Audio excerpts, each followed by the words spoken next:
Welcome to another episode of Wednesday Toast, a podcast about comic book stuff where we talk about all kinds of comic book related stuff. My name is Alex, and this week we're going to switch things up a little bit. I was going through some of the old podcast episodes from the old show because I'm going to recycle them for a YouTube series, and I came across some Superman episodes, and I figured since Superman comes out in theaters this week, it would be the perfect time to replay one of those episodes for the show. So I had a few to choose from, and I landed on Superman Smashes the Klan. And the funny thing is, when I went to edit it down, like take out all of the, because this episode was in like 2022, so when I was going to take out all of the like 2022 conversation pieces, it ended up being that this episode premiered on my birthday. And the weird thing is that even though it's not my birthday this week, my birthday's in a few days. So I figured it was a sign I would replay this episode. It's topical, right? And I'm talking about because of the movie and of course, nothing else. It also got me missing doing the reviews. And I know I've been dabbling on Substack doing individual issue reviews, but I might throw a trade review in the rotation of podcast episodes in the near future. You'll have to let me know if that's something that interests you. Listen, this is a long enough episode. I don't want to hold you too much. Next week, I'm sure we'll be talking about the Superman movie, so hopefully you go out and see it before then. Surely by now you've read Superman Smashes the Klan. If not, this episode does a complete breakdown. So if you don't mind being spoiled, listen to it. If you want to read it first, check it out. Check it out at your library. Go see if you can find it at your local comic shop. And then come back to this episode and let me know what you think. But that's enough of me wasting your time. Let's get into the episode. It is Wednesday, my dudes.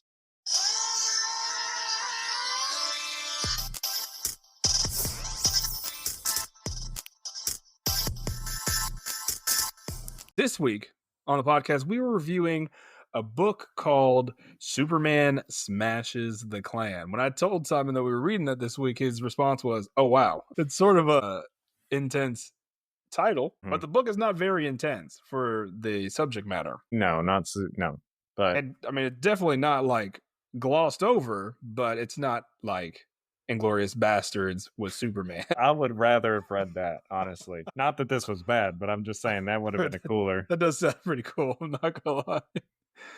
Yeah, but it would be a short movie. Yeah, just punching people's heads off. Superman just flying through like Omni-Man in that one episode. God, yeah. Just ripping through Germany. Okay. The year is 1946, and the Lee family has moved from Metropolis, Chinatown. Metropolis is huge at this point in 1946, to the center of the bustling city. While Dr. Lee is greeted warmly in his new position at the Metropolis Health Department, his two kids, Roberta and Tommy, are more excited about being closer to the famous hero, Superman. Inspired by the 1940s Superman radio serial Clan of the Fiery Cross, and drawn by, not even going to try it, Jean Luen Yang, who did American-Born Chinese, Boxers and Saints, The Terrifics, which is my favorite DC book of all time, and New Superman. Brings us his personal retelling of the adventures of the Lee family as they teamed up with Superman to smash the Klan. That's what we all need. Let's see. So I do think it's interesting, and we'll get into that later, that they were in the center of the city, which it looked just like a suburb, you know? Mm-hmm. Yeah, how big is Metropolis? That's why I said, how big is Metropolis? They have a Chinatown and the suburbs, and it's like one block. Yeah. Yeah. So weird. Especially this is like the 40s, so it shouldn't be as big as it is in modern time. Mm-hmm. I don't know. It is cool that they based this off of that old. There's a pretty big deal that the radio show back then released this episode where Superman takes on the Klan, because the Ku Klux Klan back then in the 40s was such a like big deal. Obviously, they were really terrible people that still exist in the world, but they were just out of control in this point in time. And it was interesting to just realize that not all white people were those people. And I feel like that might be a common misconception, especially back then. And for Superman to take on these guys and sort of bring the Ku Klux Klan, which is weird that it did bring it to the forefront and like, oh, hey, these guys are bad. Yeah. It to me, it's a big deal, especially in like just comic book history. It's one of my favorite moments. Yeah. And, you know, it is kind of interesting to turn that on its head, because there was so much language of they're one of the good ones, or whatever, of the opposite. Like you say that about any other ethnicity, but then to flip it on its head and say, okay, not all white people are bad. This is one of the good ones. You know what I mean?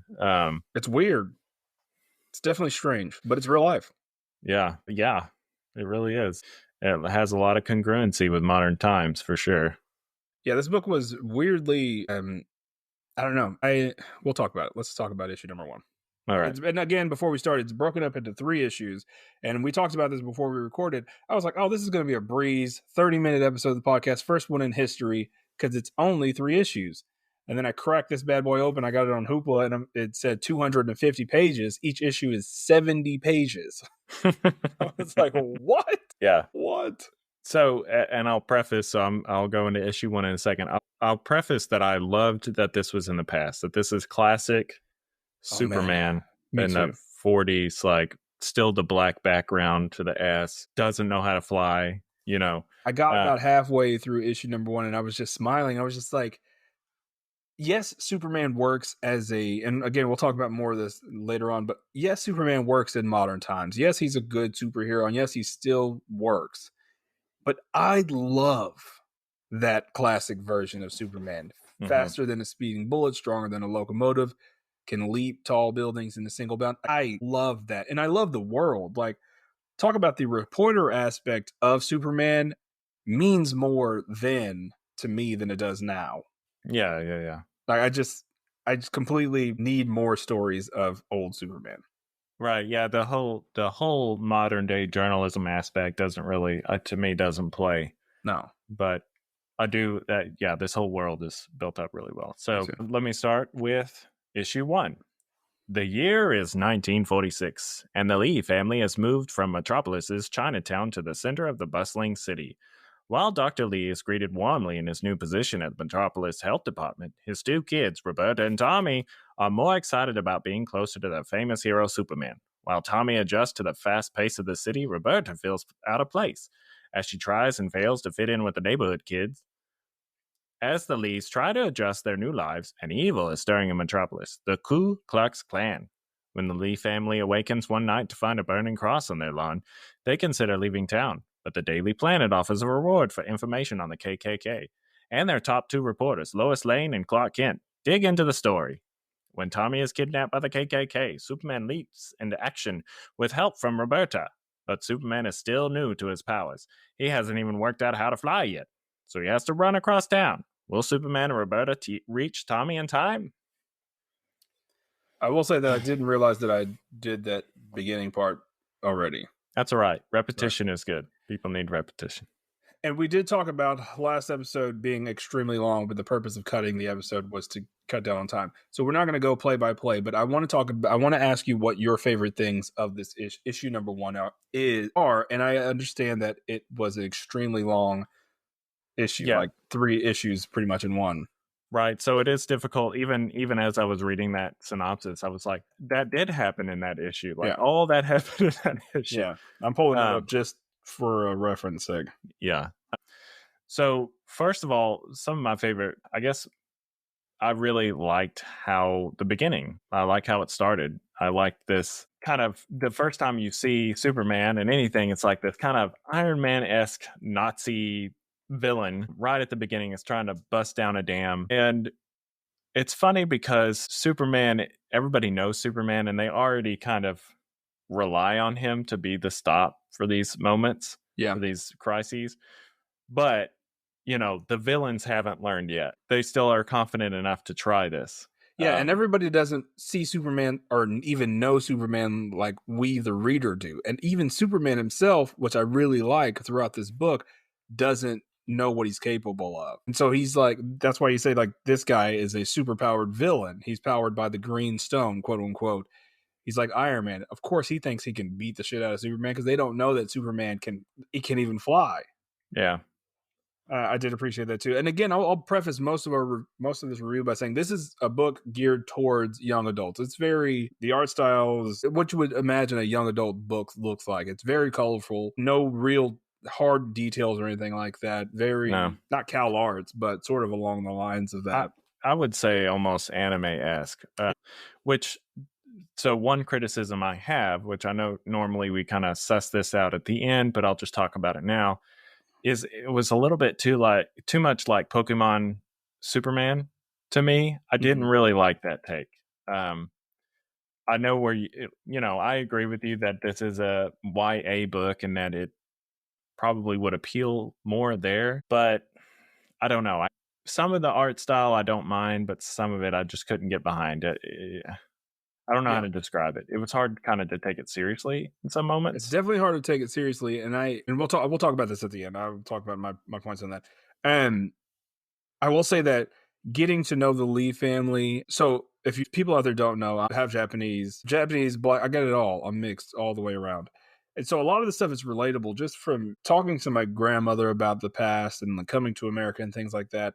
And watching one side, like their family's trying to hold on to their customs, and the dad's like, no, we have to speak English, speak English, speak English. He's always telling his wife that. And it's just relatable, weirdly relatable. I'm not from the fucking 40s, so it's, it's just weirdly relatable, just knowing, being close to my grandmother and having those conversations. And I thought they did a really good job of incorporating that family into this cookie cutter, Leave It to Beaver, Sandlot world. Yeah. Even though this is a YA book, it doesn't really shy away from the racism that would have happened in the 40s. Yeah. One thing I do appreciate about these writers is obviously because they're not white writers trying to represent an Asian family. This isn't written to have these stereotypes that you would normally see. The mom, they're Chinese, right? Chinese, yep. Yeah. So the mom speaking Cantonese or whatever she might be speaking is, besides that, but that's so normal. Like you said, like that, I feel like that's so normal when you go into a household with speakers that have they have their primary language and then English as their second language. They usually will slip into their primary language because they're home, they're comfortable. And I appreciated that about this. It was not like, I don't know. The only way that I feel like that they're Chinese is that the mother speaks, whatever, Cantonese or whatever, and then a little bit about how they're drawn, but they look so much like the other characters. It's really hard to tell. Yeah, and I agree with you with your sort of critique of the art. I do try to think about it through the entire, and I had to make a conscious decision throughout the entire thing to realize this is a YA book. This is a YA book. Kids or young adults may not pick up on those things, but yeah, very subtle differences in the characters, but they could have, I don't know, it was only certain dialogue made the distinction between the two of them. Yeah, I guess the only thing you really see between the Chinese family and any other of the white family is that the irises show up. They draw the irises on all the rest of these people. Whereas the Chinese family, they just have a black large pupil, which I thought was, One other thing I will notice is Superman is hallucinating in this because of the effects from his first experience with kryptonite. Right. Yeah. I thought that was cool.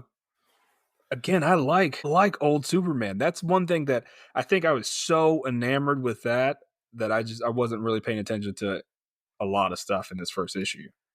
Yeah, and so I did, in fact, up until just now, I was very confused of why Superman was visualizing these very alien parts. Yeah. Even his parents, it was like a subconscious thing. I know we're gonna get into that later, but yeah, his hand, he sees of his regular hand when he's exposed to this kryptonite, which the Nazi scientists used to power himself.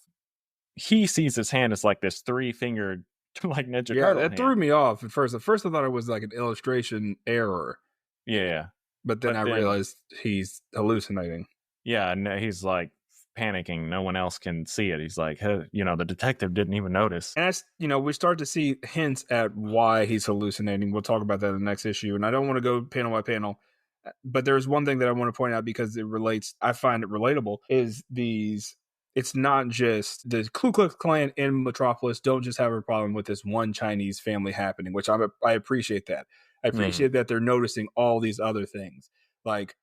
in the earlier dialogue, he says, first they take over the police department, then they're going to the health. What's next? The dialogue to me, even though it's YA, is really, really good. Yeah, and some of the snide remarks from these other people, you see that general racism that a lot of people don't realize they're doing, even though it is directed in these sense.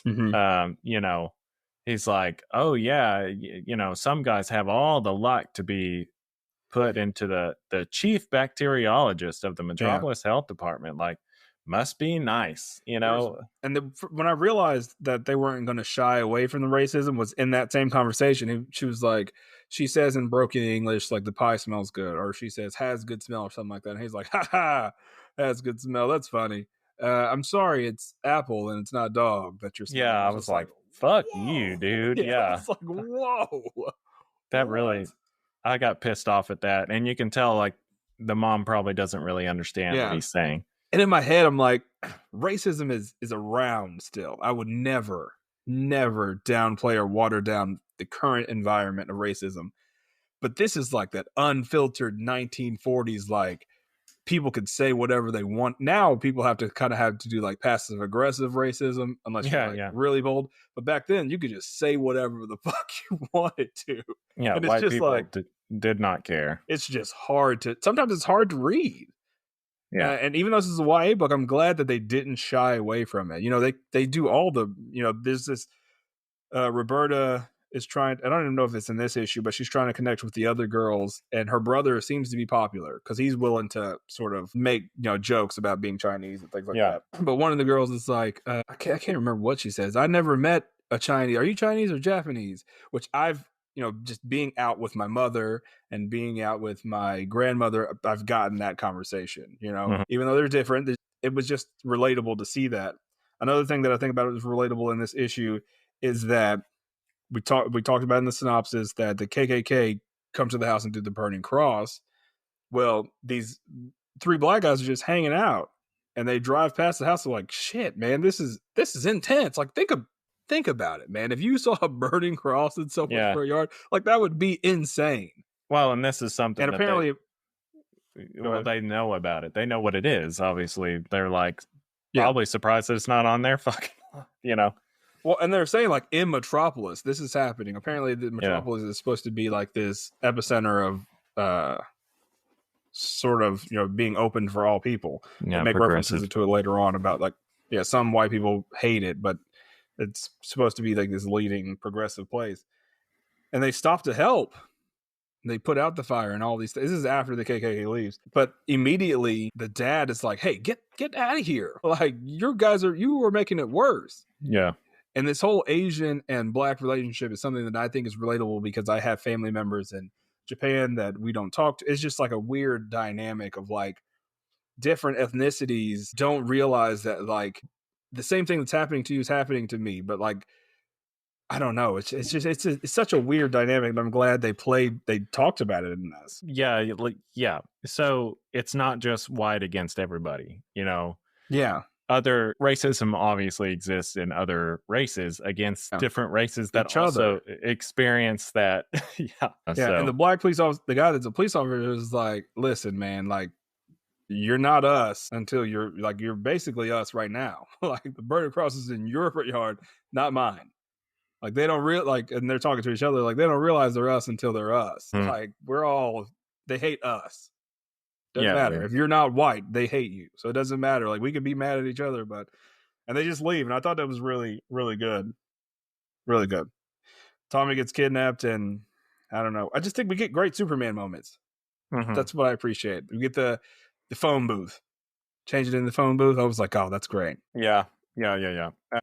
And you kind of start to see, so like we were talking about, that's happened in this issue. He kind of reminisces on this earlier time when he felt prejudiced against because he got upset because these bullies were attacking his friend, and he shoots lasers out of his eyes for the first time and flies a little bit, like, out of anger. And then he sees one of the comic books that his friend would read. He said his friend always read, like, horror and stuff like that. Aliens and stuff, and made him uncomfortable. Yeah, and the alien that he's visualizing his parents and himself as was on the cover of this magazine. So it's like this traumatic past. That's what I didn't catch at first, because they don't really mention it later. They don't really say anything about it later when all of a sudden his parents, his real parents, Jor-El. Yeah, Jor-El, when they all of a sudden don't look like aliens, you know. Jor-El and Martha L. I don't remember what his mom is. Martha L. Martha Ale. Martha Ale, get in here. So I'm looking. Sorry, just as I'm looking at this panel, there's also a book underneath that says like Oriental Menace or something like Oriental. You know, it just a key moment in that scene that Simon's talking about is Superman. I love how out of touch he is, even though he likes to think of himself as human, because he's still dealing with his own stuff. But it finds a relatable moment with the daughter, Roberta. She's talking about like how she feels different, how she like feels it, and she doesn't feel like she belongs there. And then he has this memory. He saves his friend from these bullies flying up, and then he goes to check on his friend, and his friend is like, "Whoa, what the fuck? No, get the fuck away from me." Which, yes, is relatable in a sense, but it's like not as relatable, because like she feels out of place because of like her ethnicity and who she is. He was flying and shooting lasers. Like anybody would, if you did that, if we were hanging out and then all of a sudden you did that, I'd be like, what? I don't know. I'd be like, that's badass. I'm kind of cool, but I'd be like, Simon's obviously, this is a, exorcist situation. I need to back away. I need to process this. Like maybe he should have talked to his friend in a few days and then he would be cool about it. Instead, he's just like, I'm going to stay away. That's issue number 1, pretty much. We're not going to talk about all of it. Yeah, the only other key moments are like for me, are the indoctrination, of this kid who gets kicked off. He has a reason to dislike the Asian family, because it gets kicked off this baseball team because... But he's more of like an angry kid than a racist. Well, and that's the thing, is like this indoctrination. He gets shoved in that direction by this shitty uncle. And you get a little bit of it, like he's like, yeah, go on, Ching Chong, like throw the baseball, like just things, like you said, that he's been taught. Yeah.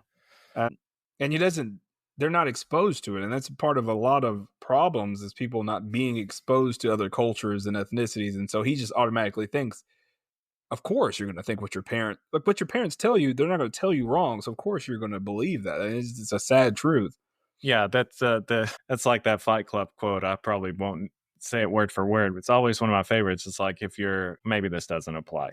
So he says, if your fathers were your blueprint for God and your father left, what does that say about God? But I don't know if that really applies, but it is kind of like you see your parents as infallible until you get in your 20s to 30s and you're like, oh fuck, they were just trying to figure it out too. Yeah, like, and being a parent now, I'm telling you right now, whoa, like no idea day to day what I'm doing. And I can imagine my parents were the exact same way, especially when you think back on it. Like they were, like you said, just trying to make it, man. Yeah, but so you take again, this isn't so much about being a parent or whatever. It's about you being a child and hanging on every word because you think they're the smartest person in the world. I think it relatively applies because I don't even think about the things that I say every day. Like in terms of like, you look to your parents as them teaching you, but as a parent, I don't look at it as I'm teaching you. I'm like, man, I am doing what I can. Like, I guess trying to show you. But it's just like not actively being like this is right or wrong. It automatically is just like, this is what I believe, so this is what you should believe. Yeah, I'm just talking, bro. Yeah, it's not like I'm trying to like map out this thing on like what's right and wrong for kids. And I think most parents are just like, well, this is what I already believe, so it's going to imprint on my child. Yeah. Yep. And again, just one other thing that I noticed is you start to see there's an infiltration of this like shitty thought, this racist thought, because they have a cop in front of their house now, the Lees do. Yeah. After the burning cross, and he's a dickhead. He's like, oh, this city's very, very safe, especially for people like you. Metropolis goes out of its way for you, giving you houses and jobs and promotions you don't even have to earn. Yeah. So yeah, I mean, that's underlying grossness, man. Yeah, in the face that he makes. That's the thing with this style. It's almost Disney, but very Disney. the face that he's making is just like he doesn't know that he's being awful. Yeah. You know? Yeah, which I think is sort of the case back then.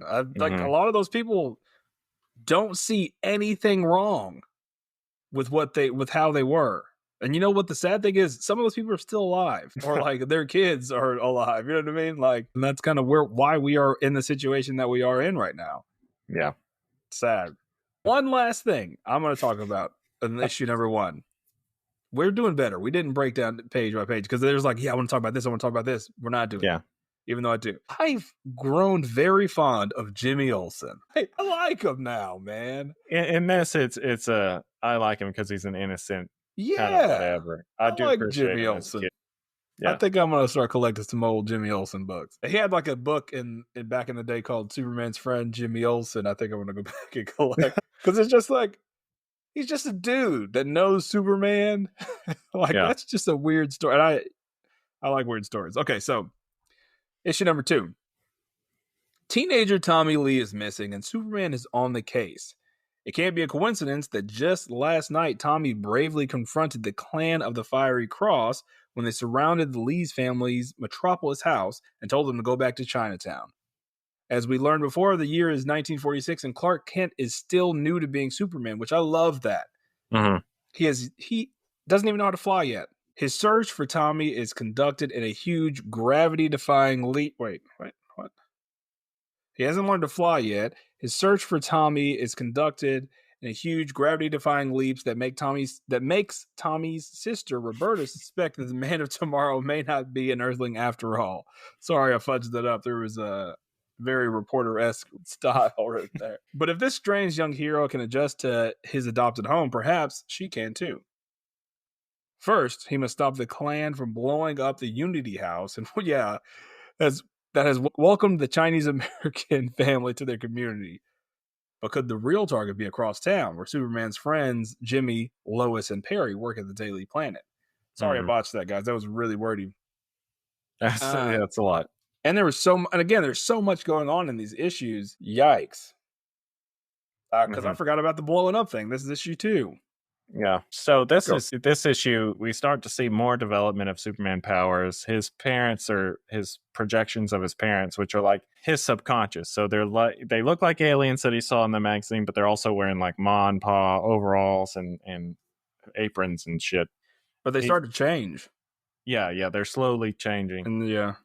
And they tell him as he's looking for Tommy Lee Jones, or Tommy Lee, the rock artist, because he's out on the boat. That's what I getting thought. blown by Pam Anderson. Ooh, hot take. Anyway, sorry. So they say like, look through, find him. So he learns X-ray vision. That's one of the first things. But are they hallucinations or are they actual projections from that machine? I don't think that they're hallucinations. I just mean that they're like his mental projection. He might be, because I don't know if they really ever explain how they're doing that. Yeah. I think they say in the 3rd issue that they recorded that. Yeah, I don't know. Yeah, they didn't explain it well enough. They record the message, but they don't explain how, like on this radio thing, but they don't explain how they're doing these projections. But anyway, they tell him to look through with X-ray vision. So that's how he finds Tommy Lee. At this point, also, Chuck, the little racist kid, has kind of figured out the right thing to do. He's still dicey because his elder is this Klan leader, but he's helping Superman find Tommy Lee. So that was because his hero is Superman, which we see earlier in the 1st issue that he has a Superman shirt on. His uncle makes a comment about like your hero, because these people think Superman's a human that's like super strong, and so these KKK members are looking at Superman like that's why we're better than everybody. He's the pinnacle of white people, right? Which I love that they talk about that, because Superman is a white guy. Like even though he's an alien and all this stuff, he's like a white guy. So these guys are like, man, this guy is a strong man, which we'll reference in issue 3. But in this, I appreciate Chuck, the kid, sort of like questioning, is my family bad? Well, he says something in issue 3 that I loved, but he talks, even his mom, who ends up the Daily Bugle. It's not the Daily Bugle, Daily Planet. That's Spider-Man. The Daily Planet is like, we want to help out to $1,000 reward if you can give us any information on the KKK. Mhm. Chuck's mom's like, tell me what you know about the KKK. And he's like, what the fuck? Like, I don't know shit about the KKK, even though he does. And she's like, no, I'm just kidding. I think those guys should all go to jail. Mhm. But then she says, what's so bad about like just wanting to be around your own people? Which is something like you talked about, like that just sort of blanketed not racism, but racism. Like Yeah. they don't understand that they're being racist. Yeah, it's not coming from pure malice, but Yeah. it's also not inclusive. So Yeah, not inclusive and just sort of ignorant and of the times. Like that's just how people thought back then, which a lot of people still think that, which is fucking weird in Yeah. 2021. passing that shit on. And I think some of that stuff now, not to get political, I think some of it now is just the way journalism works. You know, like they're going to make the loudest, stupidest people front and center because it's good ratings. It's not necessarily the majority as it is portrayed in the media. Yeah. Which I think you and I both know just in general. Like our friends are a pretty mixed bag. I'm an extremely mixed person. Like my grandpa is fucking white as hell, like straight up Oklahoma white kid. My grandmother is Japanese. When they met, they didn't speak the other person's language. Like, beautiful story. Romantic, but to me, my initial thought is like, oh, they just had sex with each other. Like, oh, you're attractive, I'm attractive. Let's do it. There's no, love at first sight. They just were attracted to each other and had sex. And then like, oh, yeah, let's do this. Yeah, my grandparents were like that too. My grandmother was German. I mean, they're white. Both of them are white, but the same language barrier thing. Yeah, and it's weird. It's weird. I'm glad to see a lot of these conversations in this, though. I'm also glad to see that I was glad to see that the Atomic Man, which is the Nazi from the beginning, is still here.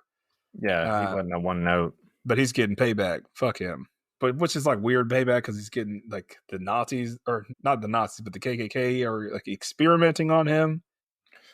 Yeah. Which is weird. I like the look into Superman's past and this like radio object, which pays off a little bit in issue 3. Mm-hmm. When he tosses it into the lake because he wants to be normal. He doesn't want to be an alien. Yeah, I love his pair. I will always love Ma and Pa Kent.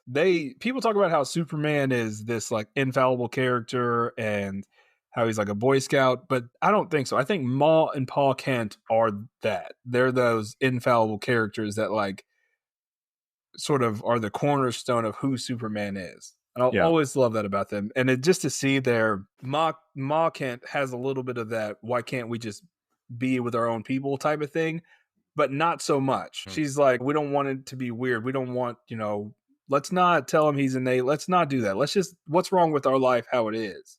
Right. And Paul's like, we should tell him. But then he flips it like, no, that shit is, they switch. She wants to tell him everything, and Paul doesn't want any more trouble. He wants to be perfectly normal. I loved that conversation. Yeah. Let's see. I'm trying to see what else happened. They go to the movies. Yeah. I like this. See like a Flash Gordon movie with Emperor Ping or whatever that guy's name is. Yeah. I like that Superman runs around on the electric wires because he's trying to be conscious of like traffic. That is good, but it was extreme. I did not like it in the first issue because he just jumps up on the wire and is just standing there. And it's like Superman has to weigh 240, if not more. And it doesn't change at all. And this is before we learned that about, his gravity defying things. Yeah. But it doesn't move at all. And he's just like standing there. And we know that he doesn't fly. So I'm just like, I think it's subconscious, if I had an explanation, like you said. I mean, we learned that later on, but when I'm reading the first issue, I'm just like, oh, yeah. I had the same problem. I'm like, how does he balance? Anyway, how does he run on him? Yeah. But then we learn, as Roberta explains, because in the first issue, he carries them, but she makes a reference that like when he lands, it doesn't feel like an impact at all. He just lands. And so I guess that makes sense. But it is cool that he runs along the what's it called? Electric line. Sorry, I drew blank. I also love how the continued connection between Roberta and Superman. He gives her his cape because he says like, "Ma gave me so many, I can spare one." He used it as a sling for Tommy. Gives her his cape. She uses it as a blanket, and then her mother, there's some other things that happen, but her mother makes it into a jacket, which I thought was really sweet. Yeah. Because she had thrown up on her jacket, and her dad, because they're in a new situation, threw it away. Like, oh, we'll buy you another one. Yeah, and that was like her security blanket. And so it's cool that her new security blanket is fucking Superman's cape. One other thing I'll tell you that I love about issue number 2 and just the story in general is the KKK members aren't very bright. And I will always love that depiction of them in general. Like in Django, I will never love the KKK more than just being stupid. Than in that scene where it's like, "Don't you ask me?"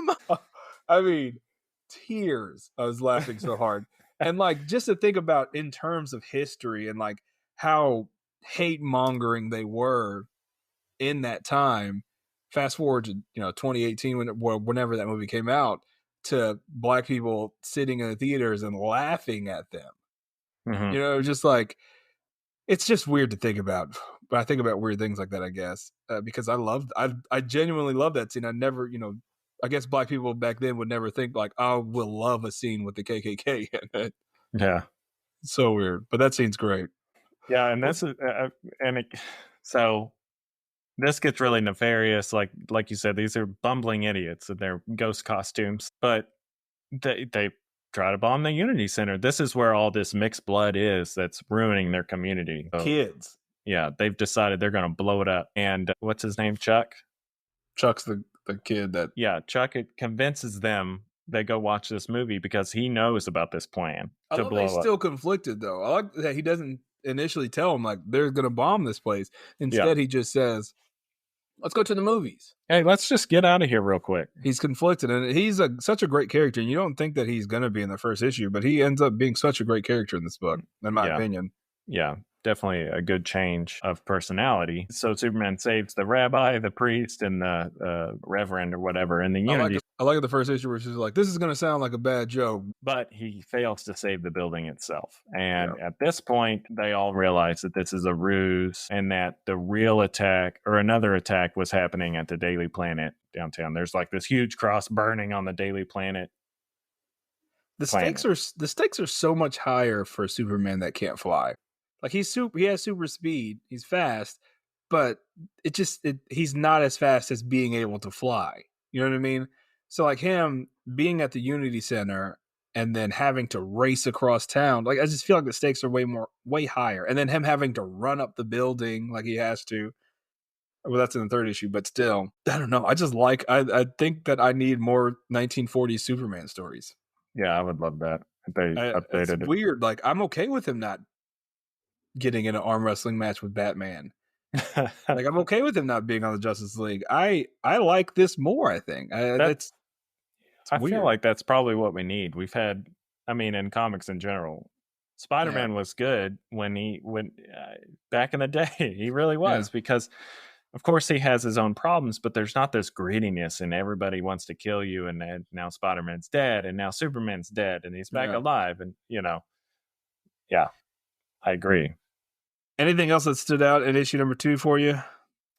I think that pretty much covers it. As far as issue 2, I think we got a good idea. We talked about racism not only between white people and different ethnicities. We talked about different cultures being racist towards each other. But in issue number 2, we see sort of an intercultural, not necessarily racism, but maybe a little bit of classism and just overall judgment. Roberta runs into her old friends, and she's so excited to see people that look like her, and just in general, it's comfort. But they're kind of cold to her, and she doesn't understand why. And then they have a conversation. She's like, "Well, you were always kind of stuck up, even though people misunderstand sort of social anxiety for being stuck up. I'm sure you've dealt with it. I've dealt with it. And so one of the girls just completely is like, whatever, bitch. Didn't like you before.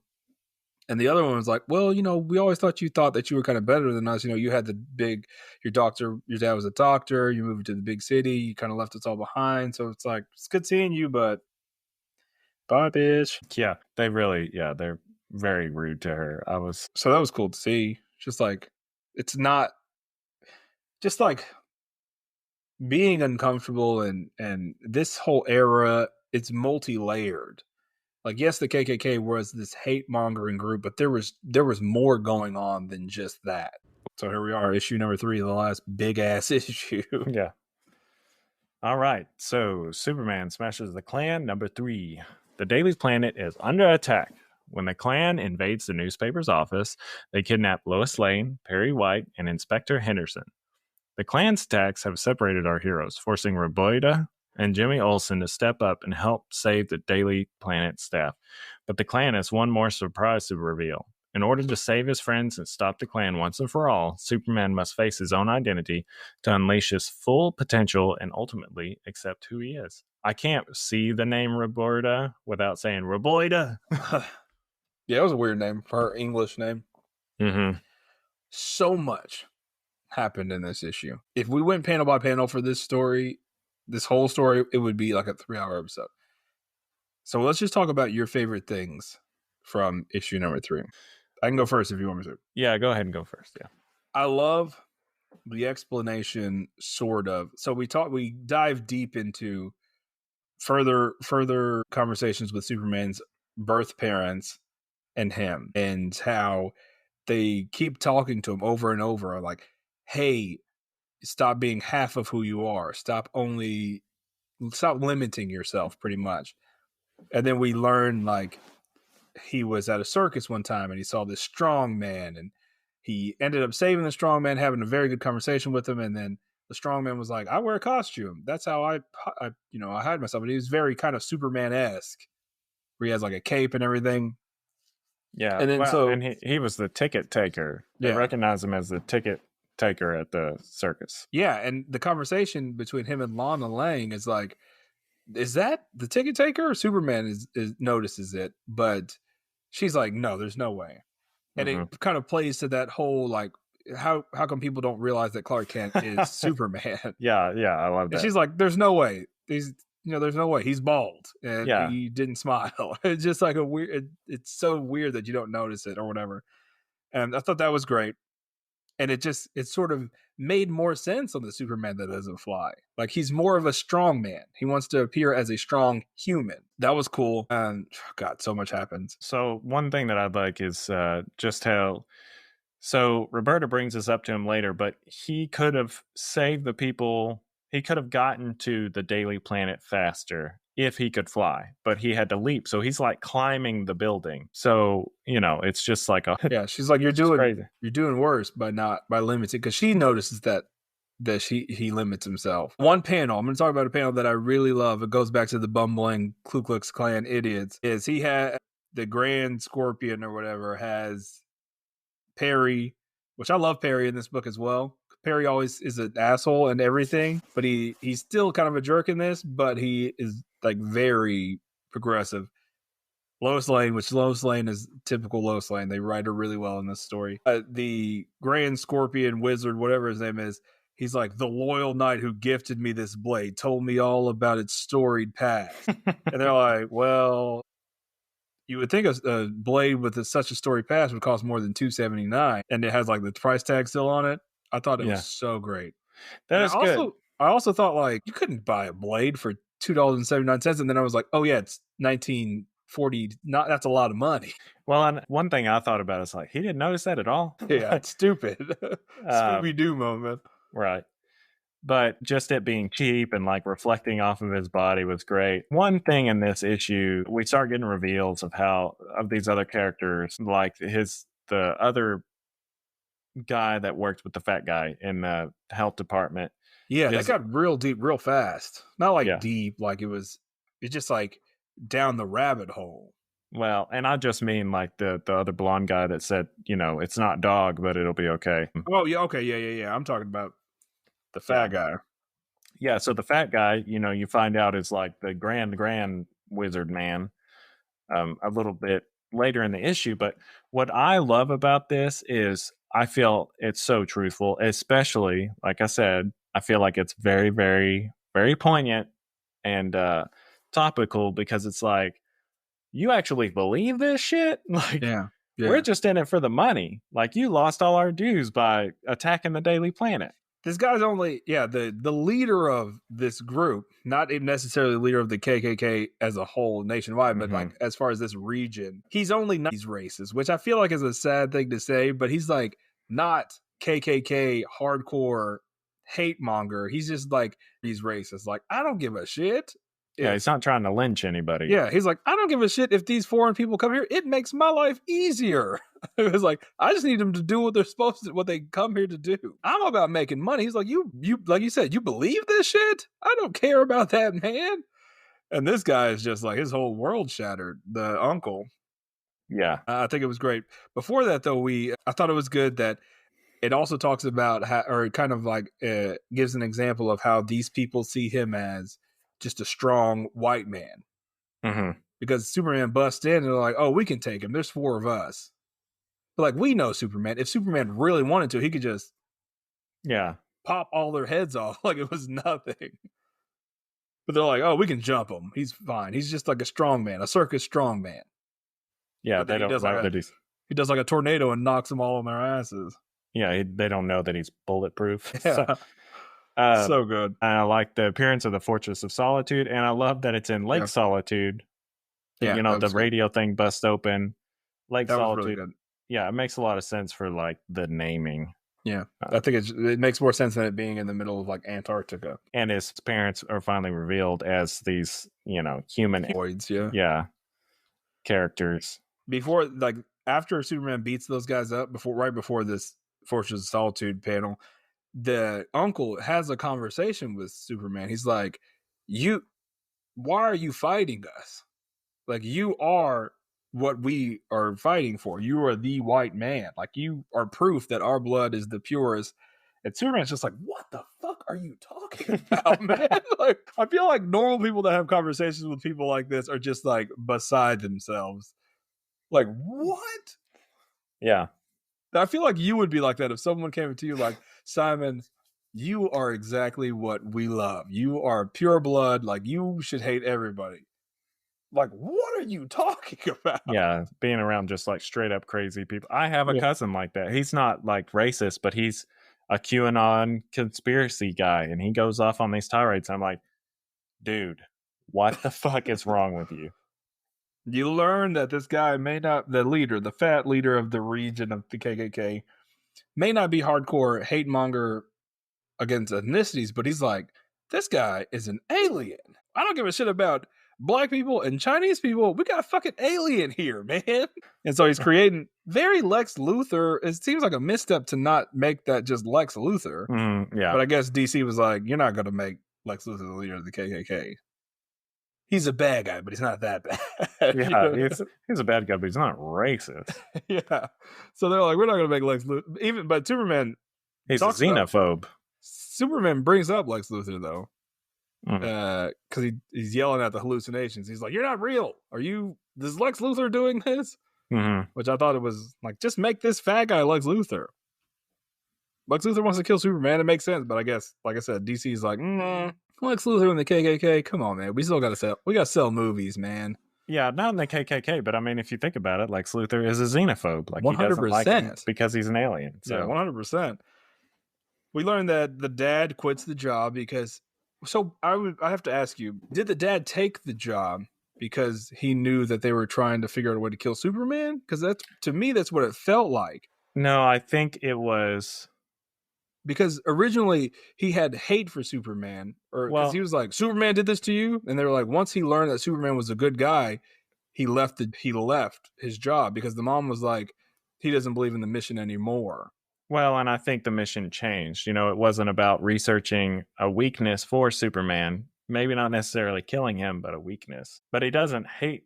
I don't think he hates Superman. I think that he is wary because there's this super strong dude that's just running around beating people up. I'd be Yeah. kind of freaked out. Anybody would. This guy, Superman, could kill anybody on the entire planet if he wanted to, like, Yeah. pretty quickly.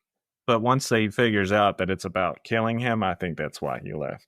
And probably meeting him and him saving his son plays a lot into that too. Apparently, the uncle is just so distraught, his world shattered, that he kills the fat, money-hungry guy. Yeah, with his little laser gun. Well, and that's one of those things. Like, it's like Loki right now. Like, Ravonna knows that the timekeepers aren't real, but she's like, no, we need order. I'm going to continue this. Yeah.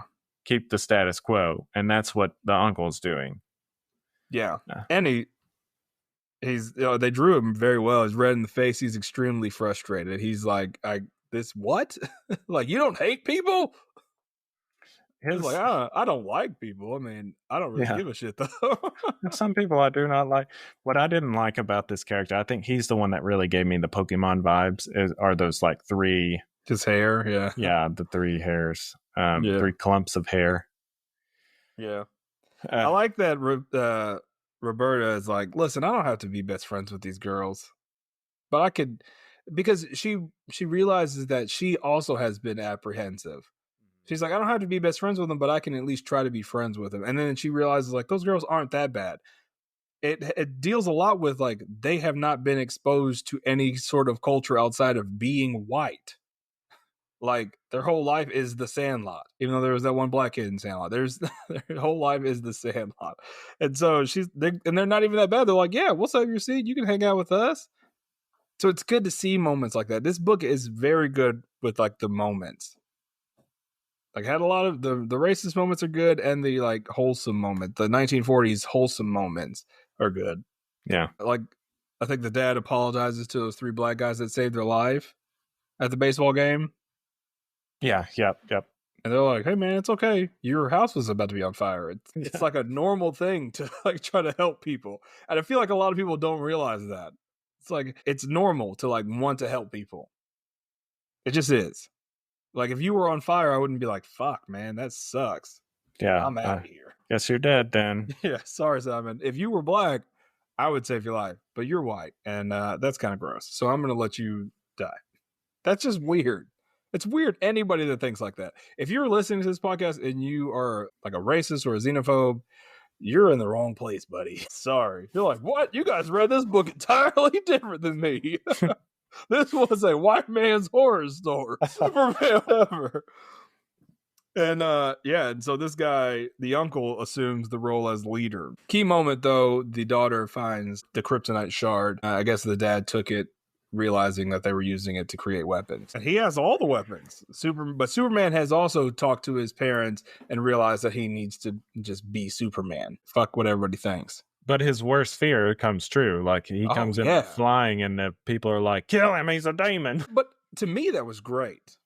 Yeah. I don't know, but to me, it was great because, like, it shows, because the kids reacted correctly. Mm-hmm. And it's sort of like, whether we'd like to admit it or not, generationally, things like this generation that are younger than us are more accepted to, like, everybody.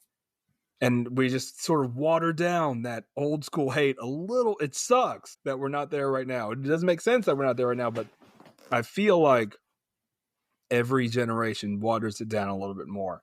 Mm-hmm. And it proves that, because the uncle's like, look at him. He's a real alien. We hate him. And like you mentioned before, it's kind of jarring. You see this guy that's been protecting us realize that he can fly now. And it's just like, he's even scarier. Yeah. Kill him. But the kids are like, what? Yeah. He saved your cat out of the tree last week. Like, he stopped Atomic Nazi Man from destroying the dam 3 weeks ago. Now you want to kill him? But you would be dead if he wasn't here. And he's getting all this hate, and he's still like, you know what? I got to save these people. And that's what I love about Superman. Is Superman does not give a shit. Even though in this we've seen him, like, second guess himself, now he's like, yeah, I gotta save these people. Uh-huh. But gets hit with kryptonite, sucks. Kryptonite. kryptonite blaster to the head. But it's interesting because he I don't feel like he gets as hurt because it's like watered down. So they say that they parsed this kryptonite from that Nazi's blood. Yeah. So that was kind of interesting. But this is a great moment. Finally, a connection. Like Superman's getting kind of messed up, but the little girl figures out that lead stops this radiation from the kryptonite, from the green gem or whatever. So she throws it to Superman to plug up this like super cartoony, like 50s cartoon, plug up this cannon, and it blows up. And that messes. And we missed where that racist ass cop pulls a gun on that detective. Yeah, the detective's like, I'll stop this. And he's like, no, you won't, boss. And he says, this guy has the most diabolical lines in the book. He's like, you're not wearing your badge? Without your badge, I can't tell you guys apart from each other. And he looks like fucking Yosemite Sam. He has this big, stupid mustache. Yeah. And it's just like, oh, what? Yeah, you recognize he's your boss. Superman's down there. You really think this is gonna end up in your favor? Well, and I think what are you doing, buddy? It's one of those like plants, that like they plant a gun so they had an excuse to shoot somebody. It's like, oh, I couldn't tell it was him. Yeah, I shot him because he, Yeah. But yeah, and you think it's over. You think that the uncle's gonna be stopped, but then he's like strapped with bombs. Yeah. He's going. He's like, just in case, which is smart on his behalf. He's gonna blow all that shit up.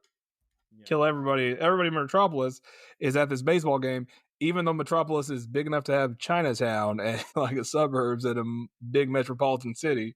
But everybody's at this baseball game. I do have a little problem with this, the way the ending was written, or this particular area, is that it won't end. Like, so Superman flies him away from the crowd, blows it with cold air. He explains he doesn't know how the hell he's doing it when the uncle asked him. I don't know. Okay, so he stops that. Then the uncle pulls out a kryptonite blade, right? So it won't stop. And this is where I think that the uncle's going to die, because you see that so often of, a flying character taking the antagonist up in the air, and they stab the flying character for some reason and then fall to their death. Yeah. But Superman saves him in the last second. And why didn't he cut his throat? Yeah, like, why he just cut that Hope. Why he slashed him across his big broad ass chest? Hope, man, he had to. Was it supposed to be metaphorical for like cutting Hope? I don't know. It doesn't make sense now. Stab him in the eye. Stab him in the top of the head. There are more vulnerable places. Yes, across the chest. Like, not even in the chest, across the chest. Yeah, like the blade itself can't puncture his wounds, but it kind of weakens him for a second. Yeah. He's got Superman has a 99% chance of surviving a slash across the chest. Man. But if you stab him in the eye, he's at least going down for the count for a while. He ain't going to get it back. Golly, what an idiot. Yeah, I agree. The freeze breath thing, I was like, oh, okay, I guess that's cool. More Superman's powers that he's supposed to be, realizing. I thought that guy was just going to explode himself on Superman. That's how I wanted that guy to go out. Because they don't understand Superman. I thought he was going to be like, you know what? Beep, boom. And Superman's like holding just the comes back down, and he's just holding the green. Just like, I don't know, that guy's dead. I'm sorry. He exploded. But then like sort of leading into like, this is exactly how I imagined it. And this is a YA book, so of course I'm not going to do that. He shoots him up Superman flies him up in the air. The bombs go off. He dies. Superman comes back down with like shreds of the green cloth left, and then all the people blame him. Mm-hmm. Like maybe Superman just killed him. Oh yeah. And then Superman has to deal with like, I'm still going to save these people even though they hate me. But no, they're like, yeah, Superman's pretty cool. We love him. And then just like, but it's 40s, and I do appreciate the sort of 40s corny ending. The newspaper, Superman saves the day. He's an alien. I always love, people talk about Superman's relationship with Lois and how they should be married. I love this relationship with Superman and Lois. Yeah. I like it when she doesn't know he's Superman. Even though I get it, like she's really, really smart and she's around them both a lot. She would figure it out. I get it. I do like that. But I like the tease of like, yes, Lois knows, but she doesn't say anything. You know what I mean? Like, yeah, I know you're Superman, but we're gonna just play kind of coy with each other. Yeah. And Superman being completely in love with her. He Yeah. even mentions that, like, when all these people are spouting that hate and they're just like being angry, she looks at him and she's smiling and she's excited. He's like, I'm in love with her. I love that dynamic between them. Yeah, me too. I just love that. I love the Superman alien, ultra powerful guy being in love with this woman that could give a shit less about Clark Kent. Yeah. And then like Clark, it's kind of Clark's fault because like even when they're at the diner and she's like trying to talk to him and he sees his parents, she's like, I'm trying to talk to you and you're looking at her. And he's just like this kind of idiot. She's like, no, wait, what? And she leaves. Mm-hmm. And then when he gets a chance to like bring it up, he's like, I'm sorry at the diner. Tell me what you were saying. And then Superman moment, he's listening to a phone call. He's like, I got to get out of here. And she's like, you're the fucking worst. Yeah. I do think it's funny, like how he tries to explain away how he wasn't stared at that woman. Yeah. I love that. I think I'm calling it right now. I don't like, not that I don't like modern Superman, but I like this Superman significantly more. Yeah. It's definitely better. It makes more sense to me. Yeah. Because why wouldn't he just beat the shit out of everybody now? Yeah. What's holding him back, really? Yeah. He should just beat the shit out of everybody, send him to the Phantom Zone, and then, like, peace on Earth. You don't need Batman. If Gotham is across the pond, Superman, go over there. Turn the lights on. Because it's, like, fucking really dark over there all the way. Over there. Zip everybody up. What are you doing? Superman might be the worst modern day superhero. Yeah, he was definitely in an age where I don't know. Even if I read that Action Comics #1. Action Comics #1, yeah, you did. Yeah, reading that, I'm like, this is ridiculous. It makes more sense though, in that because he is such a ridiculous character. Yeah. So in the end, so there's this budding relationship between Lois, Roberta, Roberta and Jimmy throughout the whole thing, and now she's also a cub reporter. Cub reporter, yeah. Yeah. Child labor laws. Yeah, but not yet.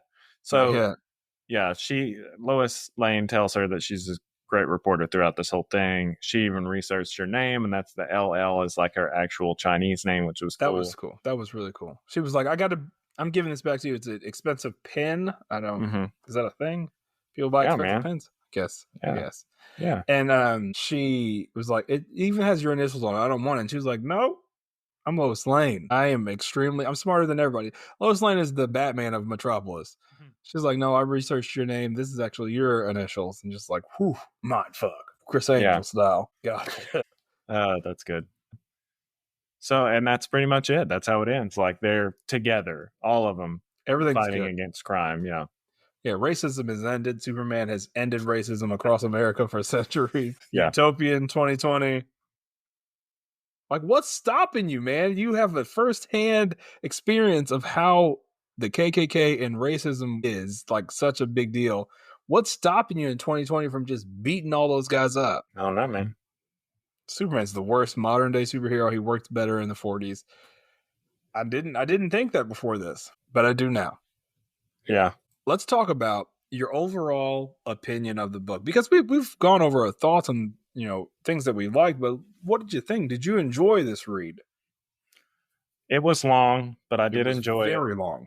And the only real complaint I think that I have, because I liked it a lot, and I liked the humor in it, was the Disney-esque art. It didn't fit the tone. It didn't fit the tone because it was, even though it was a light book. It felt light. It didn't shy away from the tones. It called the Asian people, they were like ching chongs, and Ching chong, yeah. They called the police officers boy a lot. Like, it was they didn't shy away from it at all. But the art style was more YA than the material. Yeah. And we'll talk about art in a second. What did you like going into it? Superman Smashes the Klan. Was it what you expected? Was it lighter, heavier than you expected? It was lighter, I guess, than I expected, because I really honestly, you had no context, right? Yeah, some of the shit that we've been reading gets real deep real fast. Yeah. And some of these one-offs,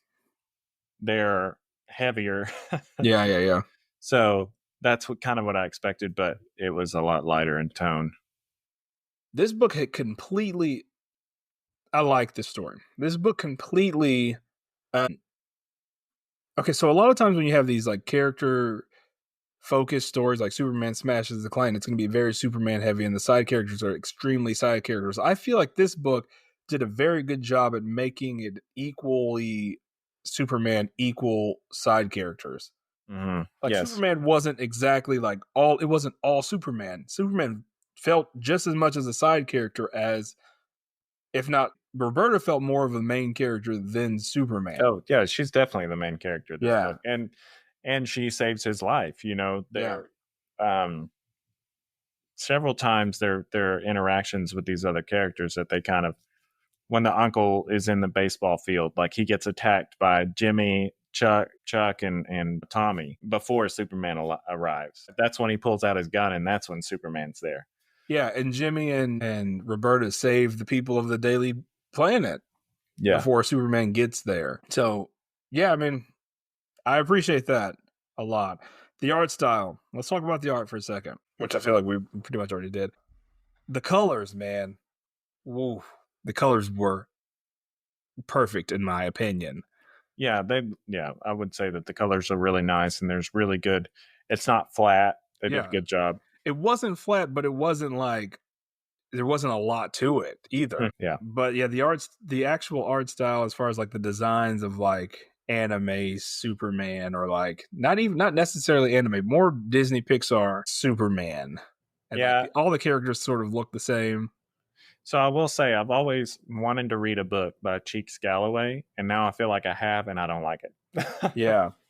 You're right, because Cheeks has a great style. I love it. He pitched a Superman story a few years ago that didn't get picked up, and now I'm starting to see kind of why. There are a lot of things that I did like about that. You know, there's a scene where he goes up to the top of the Daily Planet and like runs around the globe to put out the fire. I love that. There's a lot that I love. And as far as like what happens, the action scene where the splash page where after he closes the, the weapon with the lead and then punches him, like a beautiful Superman panel. Yeah.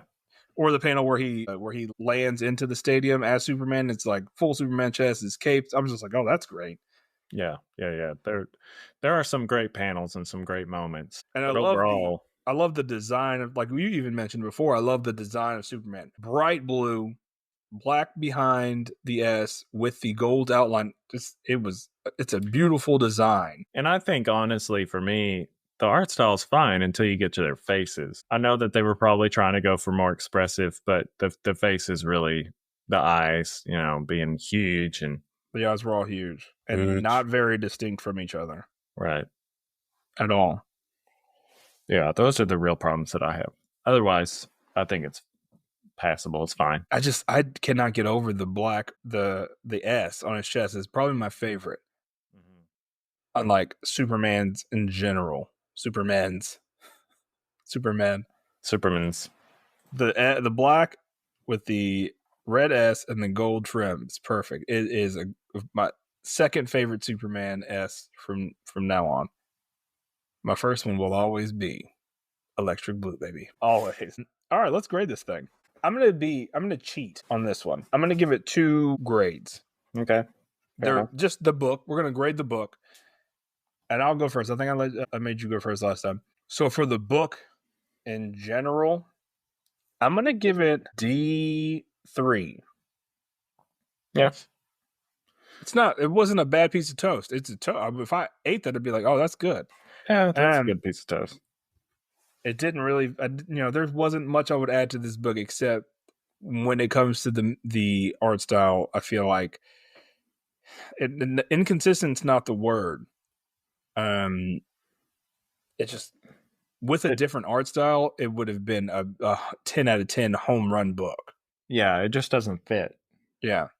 With like I don't even know. There's certain artists that would just not, this book would be a Eisner winning book with that. Mm-hmm. I would even love like a reproduction of Action Comics #1, like that kind of style. Okay. Very old school style. Yeah. So in the same vein, I would give it, the story, I'd give it an E4. To me, that's good. It was a really good story. Nearly perfect in the way it's executed, in the way that he sees these commonalities between him and Roberta. Like, I really like that. That was cool that he can relate to this little girl and she can relate to him. But again, when it comes to art style, maybe like a D2. I don't know.